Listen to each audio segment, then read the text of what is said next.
नमस्ते, सब कैसे हो? ठीक है ना? കഴിഞ്ഞ ക്ലാസ്സുകളിലായി പ്രേംചന്ദ് എഴുതിയ ബഡേ ഘർ കി ഭേട്ടി എന്ന കഥയാണ് നമ്മൾ പഠിച്ചുകൊണ്ടിരിക്കുന്നത്. അതിൻ്റെ പകുതിയോളം ഭാഗം നമ്മൾ പഠിച്ചു. നമ്മൾ കഴിഞ്ഞ ക്ലാസ്സിൽ നിർത്തിയിടത്തു നിന്ന് തന്നെ ആരംഭിക്കാം. കഴിഞ്ഞ ക്ലാസ്സിൽ നമ്മൾ പറഞ്ഞു നിർത്തിയത് ആനന്ദി അവളുടെ ഭർത്താവിൻ്റെ അനുജനിൽ നിന്ന് വളരെ പ്രയാസമുണ്ടാക്കുന്ന കുറേ കാര്യങ്ങൾ അവൾക്ക് നേരിടേണ്ടി വന്നു. അപ്പോൾ ആ പ്രശ്നങ്ങൾ കാരണം അവൾ ഭർത്താവ് വരുന്നത് വരെ അവളുടെ മുറിയിൽ തന്നെ ഇരുന്നു, ആരോടും സംസാരിക്കാതെയും മറ്റും. അങ്ങനെ ഭർത്താവ് വന്ന് അദ്ദേഹം നാട്ടിലെ പല പ്രശ്നങ്ങളുമായി പലരും അദ്ദേഹത്തെ കാണാൻ വീട്ടിൽ കാത്തു നിൽക്കുന്നുണ്ടായിരുന്നു. അവരുടെ പ്രശ്നങ്ങളൊക്കെ പരിഹരിച്ചതിന് ശേഷമാണ് അദ്ദേഹം വീട്ടിലേക്ക് തന്നെ കയറുന്നതും ഭക്ഷണം കഴിക്കുന്നതും. അങ്ങനെ ഭക്ഷണമൊക്കെ കഴിച്ചു കഴിഞ്ഞപ്പോൾ അനുജൻ ജ്യേഷ്ഠൻ്റെ അടുത്ത് ഈ വിവരം ഒന്ന് സൂചിപ്പിക്കുന്നു. പക്ഷേ അത് വ്യക്തമായിട്ട് സൂചിപ്പിക്കുന്നില്ല. അങ്ങനെ അദ്ദേഹം ഭക്ഷണമൊക്കെ കഴിച്ച് അദ്ദേഹത്തിൻ്റെ മുറിയിലേക്ക് പോകുന്നു. അവിടെ ആനന്ദി ഭർത്താവ് വരുന്നതും കാത്ത് ഇരിക്കുന്നു. അങ്ങനെ ഭർത്താവിനോട് അവൾ കാര്യങ്ങൾ പറയുന്നു. അപ്പോൾ അദ്ദേഹത്തിന് വളരെ പ്രയാസമാവുന്നു. അനുജൻ്റെ ഭാഗത്തു നിന്ന് ഇത്തരത്തിലൊരു പെരുമാറ്റം ഉണ്ടായതിൽ അദ്ദേഹം വളരെ പ്രയാസം അനുഭവിക്കുന്നു. അന്നത്തെ ദിവസം അദ്ദേഹത്തിന് നേരെ ശരിയായിട്ട് ഉറങ്ങാൻ പോലും സാധിക്കാതെ വരുന്നു. പിറ്റേന്ന് രാവിലെ അദ്ദേഹത്തിൻ്റെ പിതാവിൻ്റെ അടുത്ത് ചെന്ന് ഈ വിവരം അദ്ദേഹത്തിനോട് പറയുന്നു. അപ്പോൾ അദ്ദേഹത്തിൻ്റെ അച്ഛൻ ഭേനി മാധവ് സിംഗ് ഇദ്ദേഹത്തിൻ്റെ സംസാരം കേട്ട് ആകെ പരിഭ്രമിച്ചിട്ട് എന്താണ് ഇവിടെ സംഭവിച്ചത് എന്ന മട്ടിൽ ചോദിക്കുന്നു.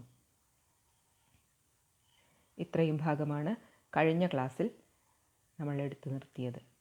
ഇനി അതിന് ശേഷമുള്ള സംഭവങ്ങളാണ് ഇന്നത്തെ ക്ലാസ്സിൽ പറയാൻ പോകുന്നത്. അപ്പോൾ ഭേനി മാധവ് സിംഗ് പരിഭ്രമത്തോടെ ചോദിച്ചു, എന്താ ഇവിടെ നടന്നത് എന്ന് ചോദിച്ചു. അപ്പോൾ ശ്രീകണ്ഠ സിംഗ് പറഞ്ഞു, മുझे भी अपनी मान प्रतिष्ठा का कुछ विचार है. आप घर में अब अन्याय और हट का प्रकोप हो रहा है. അപ്പോൾ എന്താ ശ്രീകണ്ഠ സിംഗ് അച്ഛനോട് പറയുകയാണ്, ഞാൻ അച്ഛനെ ഒരുപാട് ബഹുമാനിക്കുന്നു, ആദരിക്കുന്നു. അപ്പോൾ അങ്ങയുടെ വീട്ടിൽ, അങ്ങ് കുടുംബനാഥനായിട്ടുള്ള ഈ വീട്ടിൽ ഒരുപാട് അന്യായങ്ങൾ സംഭവിച്ചുകൊണ്ടിരിക്കുന്നു. ജിൻകോ ബഡോം കാ ആദർ സമ്മാൻ കർണാ ചാഹിയേ വേ ഉൻകെ സിർ ഛട്ട്തേ ഹെ.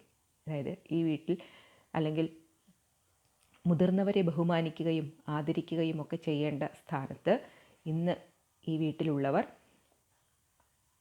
അവരെ നിന്ദിക്കുകയും അവരോട് അപമര്യാദയായി പെരുമാറുകയും ഒക്കെയാണ് ചെയ്യുന്നത്.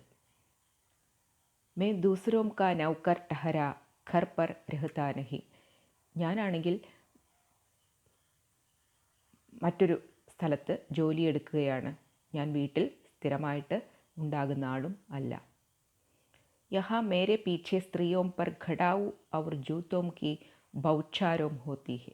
അപ്പോൾ എൻ്റെ അസാന്നിധ്യത്തിൽ ഈ വീട്ടിൽ സ്ത്രീകൾക്ക് നേരെ ഘടാവു, മെതിയടി കൊണ്ട് അല്ലെങ്കിൽ ചെരുപ്പ് കൊണ്ടുള്ള ഏറും അല്ലെങ്കിൽ അതുമൂലമുള്ള മാനസികമായ പ്രയാസങ്ങളും ഒക്കെ അനുഭവിക്കേണ്ട അവസ്ഥ വന്നിരിക്കുന്നു. കടി ബാത്ത് തക്ക് ചിന്താ നഹി. ഇങ്ങനെയുള്ള കാര്യങ്ങളൊന്നും ചിന്തിക്കാൻ പോലും സാധിക്കില്ല. അപ്പോൾ അച്ഛനെപ്പോഴും ന്യായത്തിൻ്റെ പക്ഷത്ത് നിൽക്കുന്ന ആളാണ്. അച്ഛനോട് എനിക്ക് വളരെ ബഹുമാനവും ഉണ്ട്. അപ്പോൾ അങ്ങ് കുടുംബനാഥനായിട്ടുള്ളൊരു വീട്ടിലാണ് ഇങ്ങനെയൊക്കെ സംഭവിക്കുന്നത്. ഇതൊന്നും ഒരിക്കലും ചിന്തിക്കാൻ പോലും കഴിയാത്ത കാര്യങ്ങളാണ്. എനിക്കിതൊന്നും ക്ഷമിക്കാനോ പൊറുക്കാനോ സാധിക്കില്ല എന്ന് ശ്രീകണ്ഠ സിംഗ് അച്ഛൻ്റെ അടുത്ത് പറഞ്ഞു. ഇതൊക്കെ കേട്ടപ്പോൾ അച്ഛനോ ഭേനി മാധവ് സിംഗ് കുച്ച് ജവാബ് ന ദേ സഖേ. ഭേനി മാധവ് സിംഗിന് പെട്ടെന്ന് കുച്ച് ജവാബ് ന ദേ സഖേ, മറുപടി പറയാൻ സാധിച്ചില്ല. മകൻ ഇങ്ങനെയൊക്കെ പറഞ്ഞപ്പോൾ പെട്ടെന്ന് ഒരു മറുപടി പറയാൻ അദ്ദേഹത്തിന് സാധിച്ചില്ല. ശ്രീകണ്ഠ സദൈവ് ഉൻക ആദർ കർത്തേ थे, ഉൻകെ ഐസെ തേവർ ദേഖ് ബൂഢാ ഠാക്കൂർ അവാക് രഹ് ഗയ. അപ്പോൾ ശ്രീകണ്ഠ സിംഗ് അദ്ദേഹത്തിൻ്റെ പിതാവിനെ ഒരുപാട് ബഹുമാനിക്കുന്നുണ്ട്, ആദരിക്കുന്നുണ്ട്. പക്ഷേ മകൻ്റെ ഈ രൂപമാറ്റം അല്ലെങ്കിൽ മകൻ്റെ ഈ ഭാവമാറ്റം കണ്ട് പാവം വൃദ്ധനായ ബേനി മാധവ് സിംഗ് അവാക് രഹുകയ, ആകെ അമ്പരന്ന് നിൽക്കുകയാണ്. എന്നിട്ട് കേവൽ ഇത്തനാ ഹി ബോല. അപ്പോൾ ആകെ ദേഷ്യത്തിൽ ഇങ്ങനെ നിൽക്കുന്ന മകനോട് പിതാവ് പറയുന്നു, ബേട്ടാ തും ബുദ്ധിമാൻ ഹോക്കർ ഐസി ബാത്തേം കർത്തേ ഹോ. ചോദിക്കുക, മകനോട് ചോദിക്കുക, ബേട്ടാ തും ബുദ്ധിമാൻ ഹോക്കർ ഐസി ബാത്തേം കർത്തേ ഹോ. അല്ല, നീ നല്ല ബുദ്ധിയൊക്കെയുള്ള ഒരു വ്യക്തിയല്ലേ, നല്ലൊരു ബുദ്ധിമാനായ ഒരു വ്യക്തിയല്ലേ, എന്നിട്ടും നീ ഇങ്ങനെയൊക്കെയാണോ പെരുമാറുന്നത്, ഇങ്ങനെയൊക്കെയാണോ സംസാരിക്കേണ്ടത്? സ്ത്രീയാം ഇസ് തരഹ് ഘർ കാ നാശ് കർ ദേത്തി ഹെ. സ്ത്രീകളാണ് ഇങ്ങനെയൊക്കെ പുരുഷന്മാരെ നാശാക്കുന്നതും വീട് നശിപ്പിക്കുന്നതും. അതായത് ഭർത്താവിനോട് ഇതുപോലുള്ള കാര്യങ്ങളൊക്കെ ഇങ്ങനെ പറഞ്ഞു പെരുപ്പിച്ച് സ്ത്രീകളാണ് ഇങ്ങനെ കുടുംബം നാശമാക്കുന്നത് അല്ലെങ്കിൽ കുടുംബ ബന്ധങ്ങൾ തകർത്ത് കളയുന്നത് എന്ന മട്ടിൽ അദ്ദേഹം മകനോട് പറഞ്ഞു. ഉൻകാ ബഹുത്ത് സിർ ചഠാന അച്ഛാ നഹി. എന്നിട്ട് എന്താ മകനോട് പറയുന്നത്? ഉൻകാ ബഹുത്ത് സിർ ചഠാന അച്ഛാ നഹി. അതായത് ഭാര്യയെ സിർ ചഠാന, വല്ലാതെ എങ്ങനെ തലയിൽ കയറ്റി നിർത്തണ്ട എന്ന് വെച്ച് കഴിഞ്ഞാൽ ഭാര്യയെ ഇങ്ങനെ വല്ലാതെ ഉയർത്തി കാണിക്കേണ്ട, അത് നല്ലതിനല്ല എന്ന് അച്ഛൻ മകന് മുന്നറിയിപ്പ് കൊടുത്തു. അപ്പോൾ ശ്രീകണ്ഠ സിംഗ് പറയാണ്, ഇത്തന മേ ജാൻതാ ഹൂം ആപ്കെ ആശീർവാദ് സെ ഐസാ മൂർഖ് നഹി ഹൂം. എന്താ അപ്പോൾ മകൻ അച്ഛനോട് പറയുന്നത്? അച്ഛാ ആപ്കെ ആശീർവാദ് സെ, അപ്പോൾ അച്ഛൻ്റെ അനുഗ്രഹവും അല്ലെങ്കിൽ അച്ഛനോട് ഞാൻ ഒരുപാട് ആദരവും ഒക്കെ വച്ച് പുലർത്തുന്നുണ്ടല്ലോ, അപ്പം അതുകൊണ്ട് തന്നെ ഐസാ മൂർഖ് നഹി ഹൂം, ഞാൻ അങ്ങനെ ഒരു വിഡ്ഢിയൊന്നുമല്ല. ഇങ്ങനെ ഭാര്യയെ ഒരുപാട് ഉയർത്തി കാണിച്ച് സംസാരിക്കാൻ അല്ലെങ്കിൽ അവർക്ക് വലിയൊരു സ്ഥാനം കൊടുത്ത് നിർത്താൻ അങ്ങനെ ഞാനൊരു വലിയ വിഡ്ഢിയൊന്നും അല്ല. എന്നിട്ട് പറയാണ്, ആപ് സ്വയം ജാൻതേ ഹേ കി മേരെ ഹി സംജാനെ ബുझാനെ സെ ഇസി ഗാവ് മേ കൈ ഘർ സംഭൽ ഗയേ. എന്നിട്ട് എന്താ ശ്രീകണ്ഠ സിംഗ് പറയുന്നത്? ആപ് സ്വയം ജാൻതേ ഹേ, ആപ് സ്വയം ജാൻതേ ഹേ. അച്ഛാ, അച്ഛനറിയില്ലേ, ഈ ഗ്രാമത്തിൽ നമ്മൾ ഒരുപാട് ആളുകളുടെ പ്രശ്നങ്ങൾ പരിഹരിച്ചു കൊണ്ടിരിക്കുന്നവരാണ്. നമ്മൾ ഈ ഗ്രാമത്തിലെ അല്ലെങ്കിൽ നമ്മൾ ഈ നാട്ടിലെ ഒരുപാട് ആളുകളുടെ പ്രശ്നങ്ങൾക്ക് പരിഹാരം കാണുന്നവരാണ്. പക്ഷേ എന്നിട്ടും അച്ഛൻ ഇങ്ങനെയൊക്കെ സംസാരിക്കുന്നത് ശരിയാണോ എന്ന മട്ടിലാണ് മകൻ്റെ ചോദ്യം. ജിസ് സ്ത്രീ की मान प्रतिष्ठा का ईश्वर के दरबार में उत्तरदाता हूँ, उसके प्रति ऐसा घोर अन्याय और पशुवध व्यवहार मुझे असह्य है. ശ്രീകണ്ഠ സിംഗ് പറയുകയാണ്, അതായത് സ്ത്രീകളോട് വളരെ മാന്യമായിട്ടും അവർക്ക് വളരെ അന്തസ്സും അഭിമാനവും ഒക്കെ ഉള്ള ആളുകളാണെന്ന് നമ്മൾ അവരെ അംഗീകരിക്കുകയും ചെയ്യണം.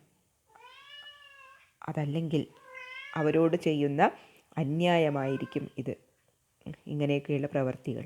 അതെനിക്ക് ഒട്ടും സഹിക്കാനാവുന്ന കാര്യമല്ല. സ്ത്രീകളോട് അപമര്യാദയായി പെരുമാറുക അല്ലെങ്കിൽ അവർക്ക് അർഹിക്കുന്ന സ്ഥാനം അല്ലെങ്കിൽ ബഹുമാനം കൊടുക്കാതിരിക്കുക, ഇതൊക്കെ എനിക്ക് അംഗീകരിക്കാനാവാത്ത കാര്യങ്ങളാണ്, അതൊക്കെ അസഹ്യമായ കാര്യങ്ങളാണ് എന്ന് ശ്രീകണ്ഠ സിംഗ് പറയുന്നു.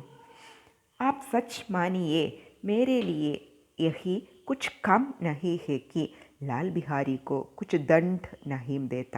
എന്നിട്ട് എന്താ അദ്ദേഹം അച്ഛനോട് പറയണത്? അച്ഛാ, ലാൽ ബിഹാരിക്ക്, അതായത് അനുജന്, അച്ഛന് അവൻ്റെ ഈ പ്രവൃത്തിയിൽ കുച്ച് ദണ്ഡ് നഹീം ദേത്ത, എന്തുകൊണ്ട് അവനൊരു ശിക്ഷ കൊടുക്കുന്നില്ല? അവൻ ജ്യേഷ്ഠത്തിയമ്മ, അതിലുപരി ഒരു സ്ത്രീയാണ്. അപ്പോൾ അവരോട് ഇത്രയും അപമര്യാദയായി പെരുമാറിയിട്ടും അവൻ എന്തുകൊണ്ട്, അല്ലെങ്കിൽ അനുജന് എന്തുകൊണ്ട് അച്ഛനൊരു ശിക്ഷ നൽകാൻ തയ്യാറാവുന്നില്ല? അച്ഛൻ എപ്പോഴും നന്മയുടെ പക്ഷത്ത്, അല്ലെങ്കിൽ നാട്ടിലെ ഇതുപോലുള്ള പ്രശ്നങ്ങൾക്കൊക്കെ പരിഹാരങ്ങൾ നിർദ്ദേശിച്ചു കൊടുക്കുന്ന ആളല്ലേ? എന്നിട്ടും എന്തുകൊണ്ട് ലാൽ ബിഹാരിക്ക് ഇതിനൊരു ശിക്ഷ കൊടുക്കാൻ തയ്യാറാവുന്നില്ല എന്ന് ചോദിച്ചു. അബ് ഭേനി മാധവ് സിംഗ് ഭി ഗർമായി. മകൻ്റെ ഈ വക ചോദ്യങ്ങളൊക്കെ കേട്ടപ്പോൾ അതുവരെ വളരെ സംയമനത്തോടെ സംസാരിച്ചിരുന്ന അച്ഛൻ ഭേനി മാധവ് സിംഗും അല്പം ഗർമായി, ഒന്ന് അദ്ദേഹത്തിനും ദേഷ്യം വന്നു തുടങ്ങി. ഐസി ബാത്തേം ഔർ ന സുൻ സഖെ. എന്നിട്ട് മകനോട് പറഞ്ഞു, ഇനിമേൽ ഇങ്ങനെയുള്ള സംസാരങ്ങൾ വേണ്ട, ഇങ്ങനെയുള്ള കാര്യങ്ങൾ പറയരുത് പറഞ്ഞു. ലാൽ ബിഹാരി തുമ്ഹാരാ ബായി ഹേ. ചോദിക്കുകയാണ്, അല്ല, ലാൽ ബിഹാരി നിൻ്റെ സഹോദരനല്ലേ? ഉസ്സേ ജബ് കഭി ഭൂൽ ചൂക്ക് ഹോ ഉസ്കെ കാൻ പക്കടോ. എന്നിട്ട് എന്താ പറയണത്?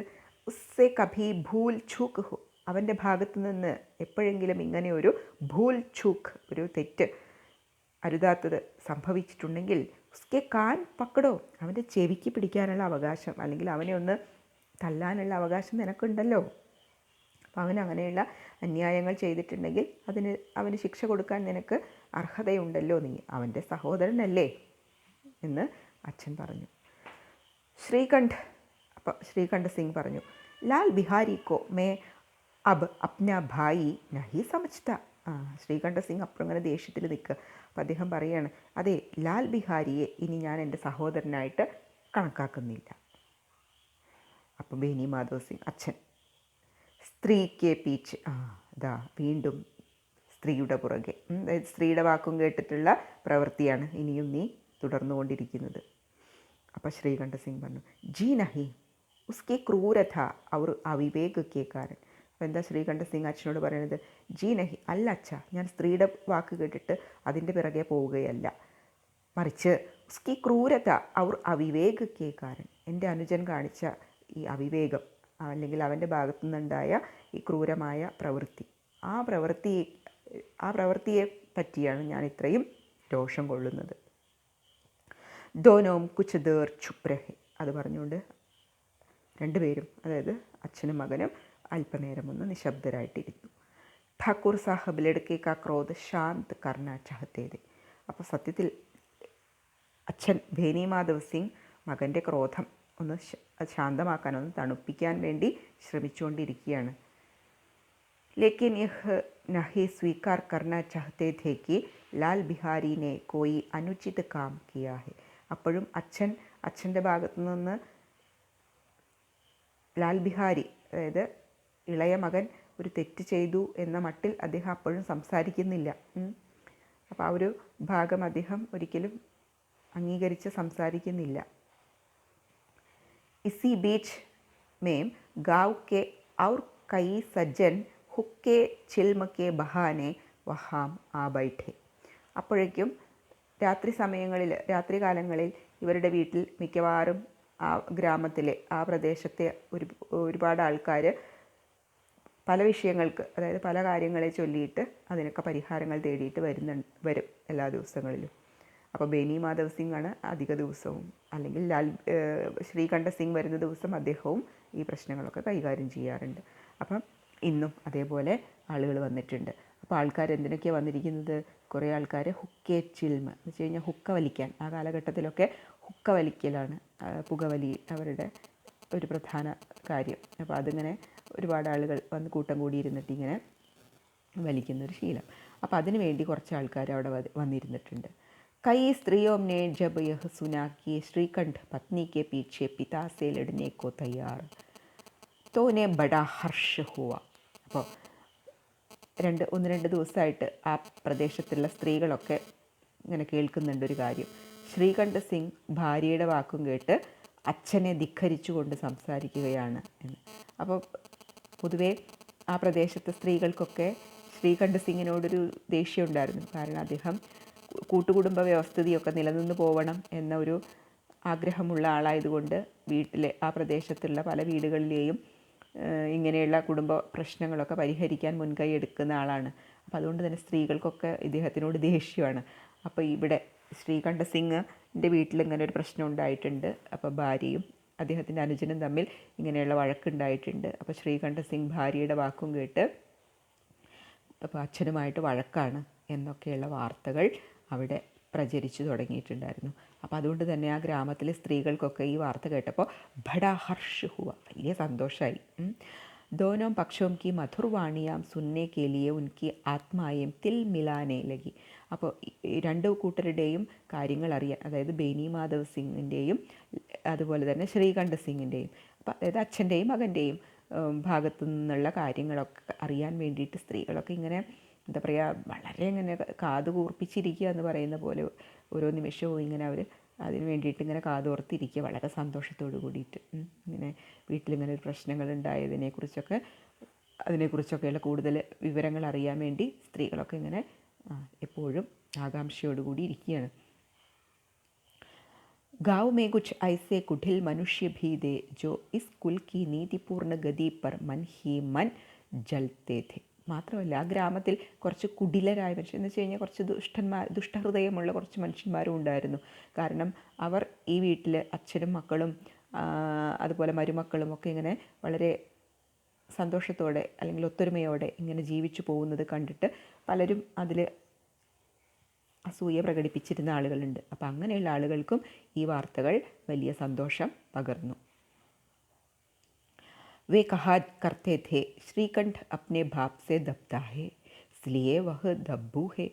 അങ്ങനെ ഈ ആളുകൾ, ഈ അസൂയയും കുനിഷ്ടുമൊക്കെ വെച്ച് നടക്കുന്ന ആളുകൾ പറഞ്ഞു പരത്താൻ തുടങ്ങിയത് ശ്രീകണ്ഠ് അദ്ദേഹത്തിൻ്റെ അച്ഛനുമായിട്ട് വഴക്കാണ് എന്നും അവർ തമ്മിൽ വഴക്കാണ് എന്നൊക്കെ ആളുകൾ പരസ്പരം പറഞ്ഞ് നടക്കാൻ തുടങ്ങി.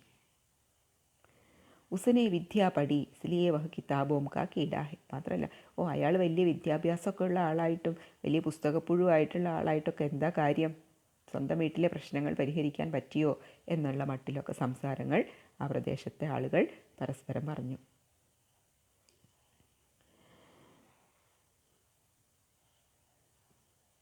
कोई हुक्का पीने के बहाने और कोई लगान की रसीद दिखाने आकर बैठ गया. അപ്പോൾ ഈ പ്രശ്നങ്ങളൊക്കെ നടക്കുന്ന അന്നും പലരും ഇവരുടെ വീട്ടിലേക്ക് വന്നിട്ടുണ്ട് ഹുക്ക വലിക്കാൻ എന്ന മട്ടിൽ. പിന്നെ ചിലർ ലഗാൻ കി രസീദ്, നികുതി അടച്ചതിൻ്റെ രസീദ് കാണിക്കാനായിട്ടും ഒക്കെ ആയിട്ട് വന്ന് ഇരിക്കുന്നുണ്ട്. ബേനി മാധവ് സിംഗ് പുരാനെ ആദ്മി ഥെ. അപ്പോൾ ഇവിടുത്തെ ബേനി മാധവ് സിംഗ്, അതായത് ഇവരുടെ അച്ഛൻ ലാൽ ബിഹാരിയുടെയും ശ്രീകണ്ഠ സിംഗിൻ്റെയും അച്ഛൻ ബേനി മാധവ് സിംഗ് ഒരു പഴയ തലമുറയിൽപ്പെട്ട ഒരു വ്യക്തിയായിരുന്നു. ഇൻ ഭാവോം കോ താഡ് ഗയെ. അപ്പോൾ അദ്ദേഹത്തിന് ഈ കുടുംബത്തിലെ പ്രശ്നങ്ങളൊന്നും മറ്റുള്ളവർ അറിയരുതെന്നും കുടുംബത്തിൻ്റെ ഒരു ചീത്തപ്പേര് വരരുതെന്നൊക്കെയുള്ള ആഗ്രഹം വെച്ച് പുലർത്തുന്ന ആളും കൂടിയാണ്. അപ്പോൾ അദ്ദേഹം വീട്ടിൽ ഇങ്ങനെ വന്നിരിക്കുന്ന ആളുകളൊക്കെ കേൾക്കാനായിട്ടെന്ന മട്ടിൽ, വീട്ടിൽ മറ്റ് പ്രശ്നങ്ങളൊന്നുമില്ല എന്ന മട്ടിൽ അദ്ദേഹം കാര്യങ്ങൾ മകൻ കേൾക്കാൻ എന്ന വണ്ണം പറയുകയാണ്. മോനെ, ഞാനിവിടെ ഇരിക്കുന്നു, നിനക്ക് എങ്ങനെയാണോ കാര്യങ്ങൾ തീരുമാനിക്കാൻ പറ്റുന്നത് അതുപോലെ തീരുമാനിച്ചോളൂ, നമുക്കിടയിൽ വിഷയങ്ങളൊന്നും ഇല്ലല്ലോ എന്ന മട്ടിൽ അദ്ദേഹം ഇരിക്കുന്ന ആളുകൾ കേൾക്കാൻ എന്ന മട്ടിൽ മകനോട് പറയുന്നു. വെച്ച് കഴിഞ്ഞാൽ വീട്ടിൽ പ്രത്യേകിച്ച് പ്രശ്നങ്ങളൊന്നുമില്ല എന്ന് മറ്റുള്ളവരെ ബോധ്യപ്പെടുത്തുന്ന വിധത്തിൽ അങ്ങനെ അദ്ദേഹം പറയുന്നു. ഇലഹാബാദ് കാ അനുഭവ രഹിത് ഛല്ലായ ഹുവ ഗ്രാജുവേറ്റ് ഇസ് ബാത് കോ ന സമജ് സഖ. അപ്പോൾ ഇലഹാബാദിലാണ് നമ്മുടെ ശ്രീകണ്ഠ സിംഗ് ജോലി ചെയ്യുന്നത്. അപ്പോൾ അവിടെ ജോലിയെടുക്കുന്ന അദ്ദേഹത്തിന് പെട്ടെന്ന് അച്ഛൻ്റെ ഒരു സ്വഭാവത്തിലുള്ള അല്ലെങ്കിൽ ഭാവം മാറ്റം പെട്ടെന്ന് ഇങ്ങനെ സംഭവിക്കാൻ എന്നുള്ളത് അദ്ദേഹത്തിന് പെട്ടെന്ന് പിടികിട്ടിയില്ല. ഉസേ ഡിബേറ്റിംഗ് ക്ലബ് മേ അപ്നി ബാത് പർ അഡ്നെ കി ആദത്ത് ദി ഇസ് ഇൻ ഹത്യാകണ്ഠോം കി ഉസേ ക്യാ ഖബർ. ഇനി ഇലഹാബാദിലൊക്കെ അദ്ദേഹം ഇങ്ങനെ ഡിബേറ്റിംഗ് ക്ലബ്ബുകളൊക്കെ ഉണ്ട്. ആ ക്ലബ്ബുകളിലൊക്കെ പോയിട്ട് ഇതുപോലെ അദ്ദേഹം ഡിബേറ്റിലൊക്കെ ഏർപ്പെടുമ്പോൾ അദ്ദേഹത്തിൻ്റെ ഭാഗം ഇങ്ങനെ വാദിക്കുന്ന ഒരു ശീലം മാത്രമേ അദ്ദേഹത്തിന് ഉണ്ടായിരുന്നുള്ളൂ. അല്ലാണ്ട് കുടുംബത്തിൽ ഇങ്ങനെ ഒരു സംഭവം നടന്നിട്ട് അതിൻ്റെ പേരിൽ ഇങ്ങനെ സംസാരിക്കേണ്ട ഒരവസരം ഇന്നോളം ഉണ്ടായിട്ടില്ല. അപ്പോൾ അതുകൊണ്ട് തന്നെ അച്ഛൻ എന്തേ പെട്ടെന്ന് ഇങ്ങനെ ഒരു സ്വഭാവത്തിലൊരു അല്ലെങ്കിൽ അദ്ദേഹത്തിൻ്റെ പെരുമാറ്റത്തിൽ എന്തേ ഇങ്ങനെ ഒരു മാറ്റം വന്നത് എന്ന് ശ്രീകണ്ഠസിംഗും ഒന്ന് അമ്പരപ്പോടുകൂടി ചിന്തിച്ചു. Bola Lal Bihari K Saath Ab is Ghar may നഹി രഹ സക്ത. അങ്ങനെ അച്ഛനോട് അദ്ദേഹം പിന്നീട് പറയുകയാണ്, Lal Bihari K Saath Ab is Ghar may നഹി രഹ സക്ത. ഇനി അനുജൻ ലാൽ ബിഹാരിയോടൊപ്പം ഞാൻ ഈ വീട്ടിൽ താമസിക്കാൻ ഇഷ്ടപ്പെടുന്നില്ല എന്ന് അദ്ദേഹം അച്ഛൻ്റെ അടുത്ത് പറയുന്നു. അപ്പോൾ ബേനി മാധവ് സിംഗ് പറഞ്ഞു, ബേഠ ബുദ്ധിമാൻ ലോക് മൂർഖോം കി ബാത് പർ ധ്യാൻ നഹീം ദേത്തെ. എന്താ അച്ഛൻ പറഞ്ഞു കൊടുക്കുന്നത്? മകനെ, ബുദ്ധിയുള്ള ആളുകൾ വിഡ്ഢികളുടെ കാര്യങ്ങളൊന്നും ശ്രദ്ധിക്കാറില്ല അല്ലോ. ബുദ്ധിയുള്ള ആൾക്കാർ വിഡ്ഢികൾ ചെയ്യുന്ന കാര്യങ്ങളൊന്നും ശ്രദ്ധിക്കാറില്ല. വഹ് ബേ സമച്ച് ലടുക്ക ഹെ. നിൻ്റെ അനിയൻ ബേ സമച്ച് ലടുക്ക എന്ന് വെച്ച് കഴിഞ്ഞാൽ ഒരു തിരിച്ചറിവുമില്ലാത്തൊരു ഒരു ആളാണ്. നീ അങ്ങനെ കരുതിയാൽ മതി. ഉസ്സേ ജോ കുച്ച് ഭൂൽ ഹുയി ഉസ്സേ തും ബഡേ ഹോക്കർ ക്ഷമ കരോ. എന്താ അച്ഛൻ പറഞ്ഞു കൊടുക്കുന്നത്? നിൻ്റെ അനുജൻ്റെ ഭാഗത്തു നിന്ന് കുച്ച് ഭൂൽ ഹുയി, എന്തെങ്കിലും തെറ്റുകൾ സംഭവിച്ചിട്ടുണ്ടെങ്കിൽ തന്നെ നീ അത് ക്ഷമ കരോ, ക്ഷമിക്കണം. നിൻ്റെ അനുജനല്ലേ, അവനൊരു അവിവേകിയാണെന്ന് വെച്ച് കഴിഞ്ഞാൽ അവൻ ബുദ്ധിയോടെ ചിന്തിക്കാനും പ്രവർത്തിക്കാനൊന്നും അറിയാത്തൊരു ആളാണ്. അപ്പം അതുകൊണ്ട് തന്നെ അവൻ്റെ ഭാഗത്തു നിന്ന് എന്തെങ്കിലും സംഭവിച്ചിട്ടുണ്ടെങ്കിൽ നീ അത് ക്ഷമിക്കുക. നീ ബുദ്ധിയുള്ള ആളല്ലേ. അപ്പോൾ ബുദ്ധിയുള്ളവർ വിഡ്ഢികൾ ചെയ്യുന്ന കാര്യങ്ങൾക്കൊന്നും ശ്രദ്ധിക്കേണ്ട എന്ന് അച്ഛൻ മകനോട് പറഞ്ഞു. അപ്പോൾ ശ്രീകണ്ഠസിംഗ് എന്താ പറയണത് നോക്കൂ. ഉസ്കി ഇസ് ദുഷ്ടതാക്കോ മേ കഥാപി നഹി സഹ സക്ത. അപ്പോൾ അച്ഛനോട് പറയുകയാണ്, ഇല്ല അച്ഛാ, അവൻ്റെ ഈ ദുഷ്ടതരങ്ങൾക്ക് ക്ഷമിക്കാനൊന്നും എനിക്ക് സാധിക്കില്ല. വഹി ഘർ മേ രഹേങ്ക യാ മേഹി. എന്നിട്ട് അച്ഛനോട് പറയുക, അല്ല അവനാണോ ഇനി ഇവിടെ താമസിക്കേണ്ടതോ ഞാനാണോ? രണ്ടുപേരും ഒരുമിച്ചുണ്ടാവില്ല. അപ്പോൾ അച്ഛന് തീരുമാനിക്കുക, അവനാണോ ഇവിടെ നിൽക്കേണ്ടത്, ഞാനാണോ? ആപ്കോ വഹ് അധിക് പ്യാരാഹോ തോ മുझे വിദാ കീജിയെ. എന്നിട്ട് അച്ഛനോട് പറയണം, അച്ഛന് വഹ് അധിക് പ്യാരാഹോ, അച്ഛന് അവനോടാണ് കൂടുതൽ ഇഷ്ടം എന്നുണ്ടെങ്കിൽ മുझे വിദാ കീജിയെ, എനിക്കിവിടെ നിന്ന് പോവാൻ അനുവാദം തരണം. May അപ്ന Bhar അപ്ന app Sambhal ലൂങ്ക. എൻ്റെ ഭാരം ഞാൻ സ്വയം ഏറ്റെടുത്ത് ഞാൻ ഇവിടെ നിന്ന് അങ്ങോട്ട് പോയിക്കൊള്ളാം. മുझे രഖന ചഹത്തെ ഹേം തോ ഉസ്സേ കഹി. ഇനി അതല്ല, മുझे രഖന ചഹത്തെ ഹേം തോ, അച്ഛൻ എന്നോടാണ് സ്നേഹമെങ്കിൽ, എന്നെയാണ് ഈ വീട്ടിൽ തുടർന്ന് ജീവിക്കാൻ അനുവദിക്കുന്നതെങ്കിൽ അവനോട് പറയണം, അനിയനോട് പറയണം, ജഹാം ചാഹേ ചലാ ജായേ, എവിടേക്കെങ്കിലും പോയിക്കൊള്ളാം. അപ്പോൾ രണ്ടുപേരും കൂടി ഇനി ഈ വീട്ടിൽ വേണ്ട. ബസ് യഹ് മേര അന്തിം നിശ്ചയ് ഹെ. എന്നിട്ട് അച്ഛനോട് പറഞ്ഞു, അച്ഛാ യഹ് മേര അന്തിം നിശ്ചയ് ഹെ, ഇതെൻ്റെ അവസാനത്തെ തീരുമാനമാണ്, ഇനി ഇതിലൊരു മാറ്റവും ഉണ്ടാവില്ല. അപ്പോൾ രണ്ടുപേരും കൂടി വീട്ടിൽ വേണ്ട. അച്ഛൻ അവനാണ് പ്രിയപ്പെട്ടതെങ്കിൽ ഞാൻ ഇവിടുന്ന് പോയിക്കൊള്ളാം. അതല്ല, ഞാനാണ് ഈ വീട്ടിൽ തുടരേണ്ടത് എന്നുണ്ടെങ്കിൽ അവൻ ഇവിടുന്ന് എവിടേക്കെങ്കിലും പോകണം. ഇതെൻ്റെ അവസാനത്തെ തീരുമാനമാണ്, ഇനി ഇതിനൊരിക്കലും മാറ്റമില്ല എന്ന് ശ്രീകണ്ഠസിംഗ് പറഞ്ഞു. അപ്പം ആ കുടുംബത്തിലെ അംഗങ്ങൾ തമ്മിൽ, പ്രത്യേകിച്ച് ജ്യേഷ്ഠനും അനുജനും തമ്മിൽ അവരുടെ ബന്ധത്തിൽ വലിയൊരു വിടവ്, വലിയൊരു വിള്ളൽ വീണിരിക്കുകയാണ്. അപ്പോൾ അതുവരെ ഒരു ഒത്തൊരുമയോടുകൂടി പോയിരുന്ന ഒരു കൂട്ടുകുടുംബമായിരുന്നു. ഒരു ചെറിയ പ്രശ്നത്തിൻ്റെ പേരിൽ ആ കുടുംബത്തിൽ ഒരു വലിയ അകൽച്ച, മനസ്സുകൾക്കിടയിൽ വലിയൊരു അകൽച്ച വന്നു ചേർന്നിരിക്കുകയാണ്. അപ്പോൾ ഇനി അവരുടെ കുടുംബത്ത് പിന്നീട് നടക്കുന്ന സംഭവങ്ങളാണ് ഇനി ഈ കാര്യങ്ങൾക്ക് ശേഷം പിന്നീട് അവിടെ എന്തൊക്കെ സംഭവിച്ചു എന്നതാണ് കഥയുടെ അടുത്ത ഭാഗത്തിൽ പറയുന്നത്. അപ്പോൾ എന്തായാലും ഇന്നത്തെ ക്ലാസ് നമുക്ക് ഇവിടെ അവസാനിപ്പിക്കാം. അപ്പോൾ ഇതിൻ്റെ ബാക്കി നമുക്ക് അടുത്ത ക്ലാസ്സിൽ തുടർന്ന് കേൾക്കാം. അതുവരെ എല്ലാവർക്കും ധന്യവാദം.